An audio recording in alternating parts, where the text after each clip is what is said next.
चित्त की भूमिया क्या है, हमने कहा था कल इस पर चर्चा करेंगे, चित्त की भूमिया क्या है।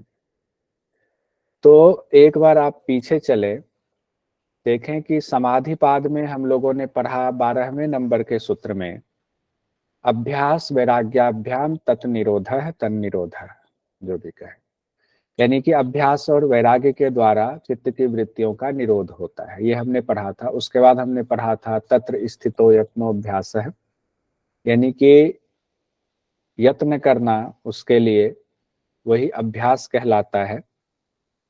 हम जब कोशिश करते हैं, साधना की यत्न करते हैं।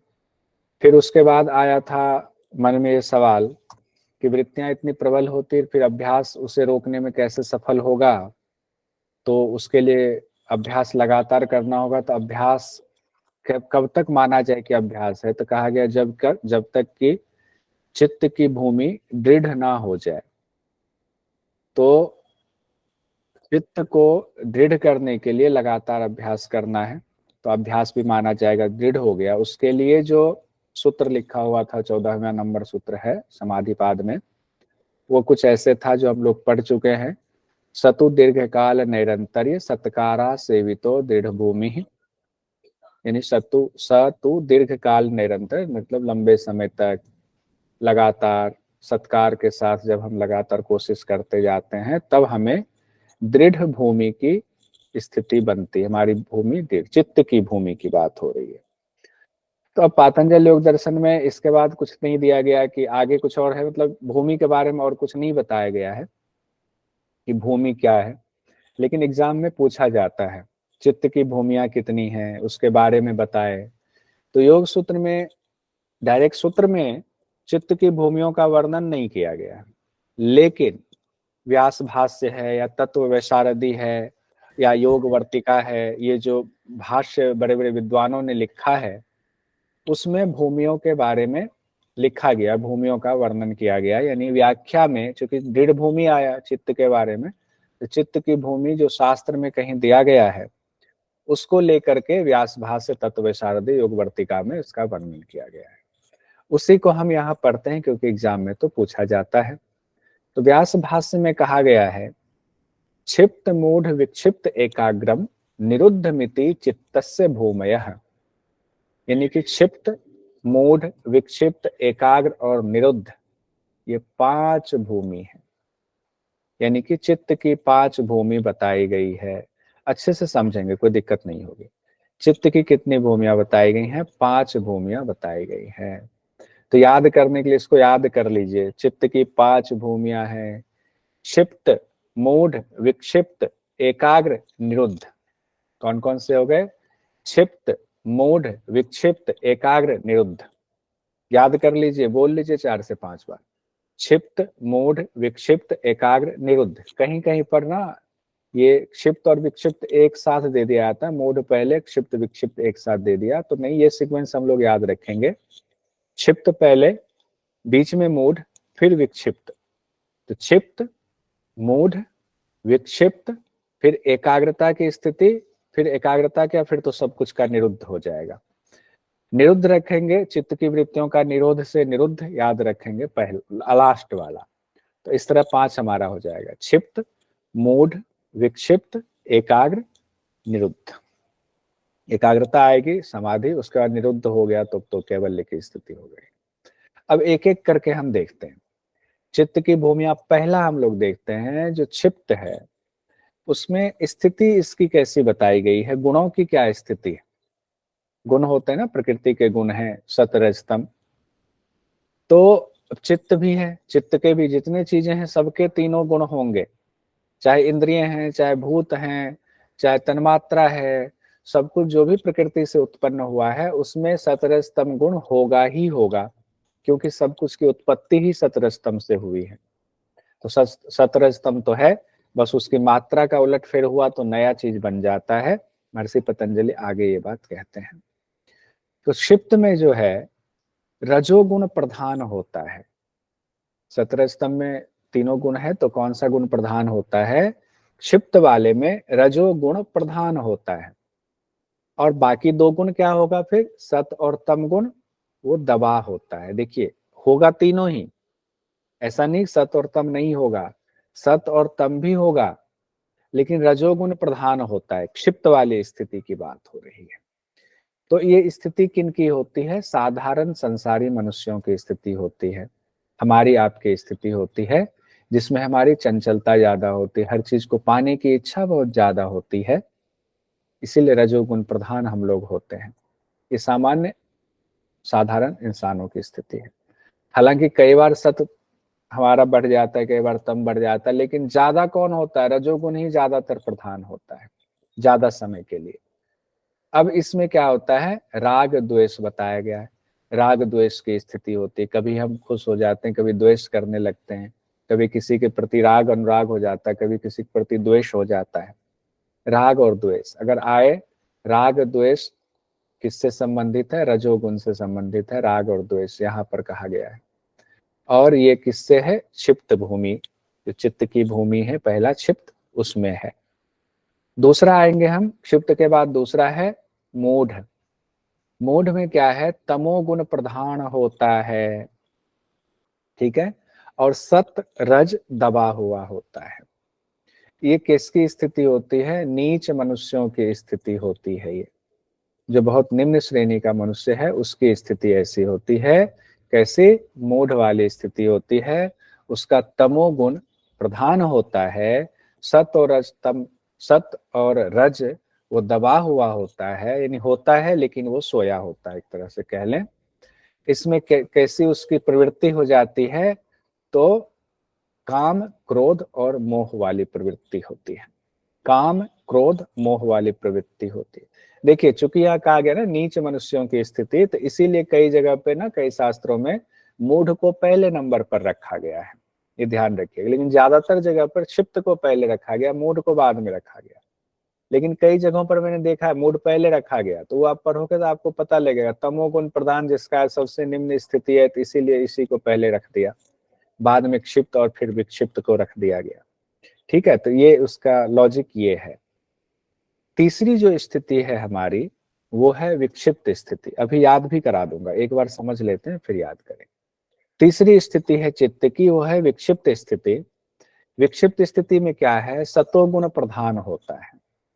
एक में देखा हमने रजगुण प्रधान है, एक में तमोगुण प्रधान है, और एक में कहा गया है सतोगुण प्रधान है विक्षिप्त में। लेकिन लेकिन लेकिन बीच बीच में रजोगुण उभरता है, बीच बीच में रजोगुण उभरता है। ज्यादा समय तमोगुण रहेगा, बीच बीच में रजोगुण उभरता है। लेकिन सतोगुण, माफी चाहूंगा, विक्षिप्त में सतोगुण ज्यादा समय रहेगा, बीच बीच में रजोगुण उभरता है। तमोगुण तो अच्छे से दबा रहता है लेकिन दबा हुआ है, ठीक है, बेहोशी की स्थिति में, मूर्छा की स्थिति में। ये ऐसे साधक कौन होते हैं? कैसे पहचाने की विक्षिप्त अवस्था में है? तो जो जिज्ञासु होते हैं, हम हमारे आप में से, यहाँ लोगों में से हो सकता है कोई जिज्ञासु होंगे, उच्च अवस्था वाली उनकी स्थिति होगी। अब वो जो है दुनिया संसार से काफी हद तक जो है मन से कर्म कर रहे होंगे, लेकिन मन से काफी हद तक वो हटे होंगे।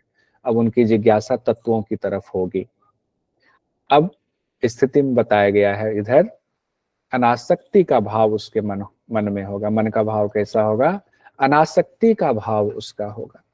विक्षिप्त हो गया। चौथा में हम आते हैं, चौथी अवस्था क्या है? एकाग्र अवस्था।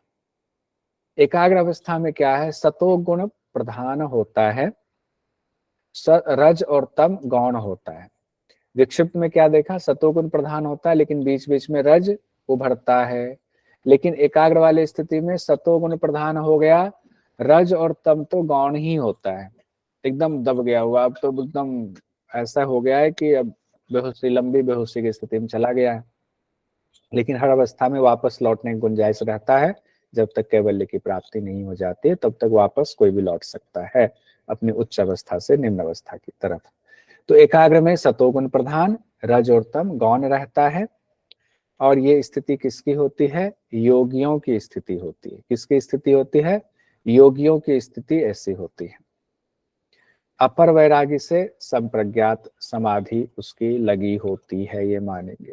यानी जो शुरुआती समाधि की स्थिति में है, संप्रज्ञात समाधि की स्थिति में है, वो योगी एकाग्र अवस्था में है। अब पांचवा जो है वो निरुद्ध वाला, वो है गुणातीत, निरोध परिणाम का संस्कार शेष रहता है।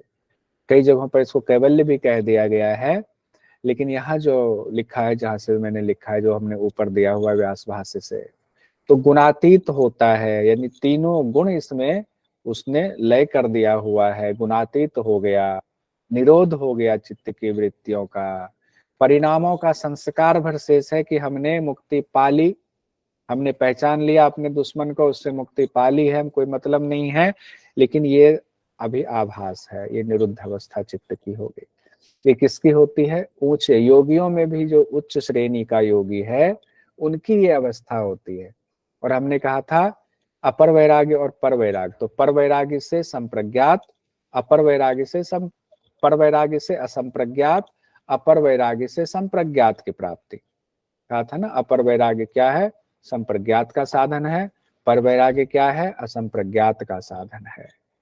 ठीक है, यहां तक हम लोगों ने देख लिया। अब एक बार याद करने में इसको मैं हटाता हूं, फिर आप लोग बोलेंगे तो याद होगा। एक तो देखिए, आप ये मान लीजिए 5 चेंबर है चित्त की, चित्त के कितने चेंबर हो गए? 5 चेंबर हो गए।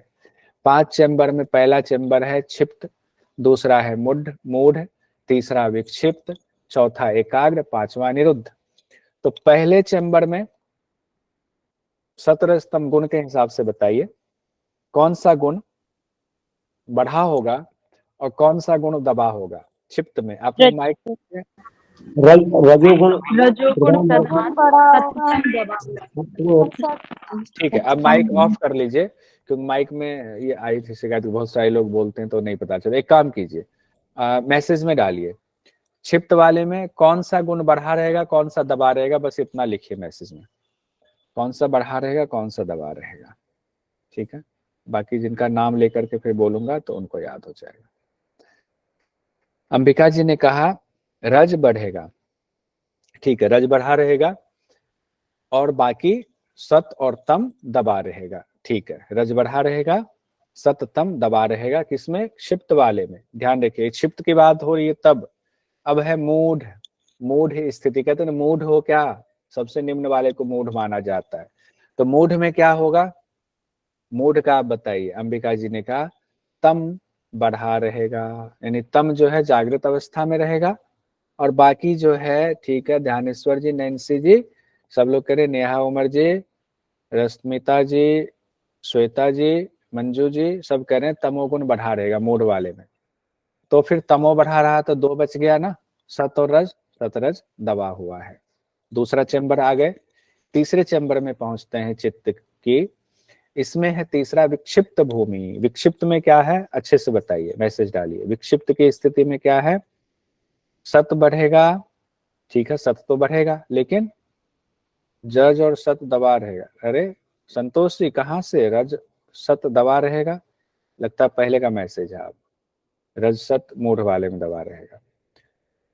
विक्षिप्त में मैंने ये कहा था, ध्यान कीजिए, कि सत्व तो बढ़ा रहेगा, लेकिन बीच बीच में रजोगुण कभी कभी बढ़ेगा। नैन्सी जी ने ठीक लिखा, विक्षिप्त में सतोगुण प्रधान, बीच बीच में रजोगुण उभरता है। बहुत सुंदर मंजू जी, बहुत सुंदर, बहुत सुंदर।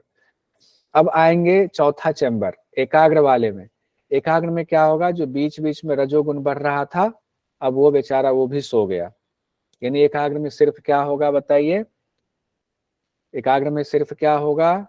सत। अंबिका जी ने कहा सत गुण बढ़ेगा, एकाग्र में सतो गुण ही बढ़ा हुआ है, एकदम सत छाया हुआ है, सतो गुण बढ़ा हुआ है। ठीक है, सतो गुण बढ़ा हुआ एकाग्र में। उसके बाद क्या आया? पांचवा चेंबर कौन सा है? निरुद्ध भूमि वाला चेंबर। निरुद्ध भूमि वाले चेंबर में क्या है? गुणों की स्थिति बताइए क्या है निरुद्ध वाले में, पांचवें चेंबर में। अक्षय जी ने कहा सतो, अच्छा बाद का। हाँ, नेहा उमर जी ने कहा त्रिगुणातीत है, यानी तीनों गुण से परे है, त्रिगुणातीत कहते हैं इसको, निरुद्ध वाली स्थिति को त्रिगुणातीत। ठीक है, तो इतना हम लोगों ने पढ़ा, मुझे लगता है सबको याद हो गया है। बहुत सुंदर, बहुत अच्छी बात है। जिनको नहीं हुआ याद कर लिए, ये वाला पीडीएफ में अलग से आपको भेज दूंगा, इसकी चिंता मत कीजिएगा। तो अब इसमें एग्जाम में इतना ही पूछता है। एग्जाम में कैसे आपको क्वेश्चन आएगा पता है? एग्जाम में आपसे पूछा जाएगा चित्त की जो क्षिप्त भूमि है उसमें कौन सा गुण बढ़ा रहता है, या पूछा जाएगा कौन सा गुण दबा रहता है। मूढ़ वाली स्थिति में कौन सा गुण दबा रहता है, जो हम लोगों ने अभी याद किया, मेन यही चीज होता है। या कई बार हो सकता है ये भी पूछ दे, साधारण मनुष्यों की स्थिति कौन से भूमि से संबंधित है, नीच मनुष्यों की स्थिति कौन से भूमि से संबंधित है, जिज्ञासु या उच्च अवस्था वाले मनुष्यों की, उच्च अवस्था वाले मनुष्य हैं अभी, कौन सी है। और जब एकाग्र निरुद्ध में आएगा तो एक में योगी और दूसरे में ऊंची अवस्था वाले योगियों की चर्चा हो रही है। ठीक है, यहाँ तक हमारा चित्त भूमि आज कंप्लीट हुआ।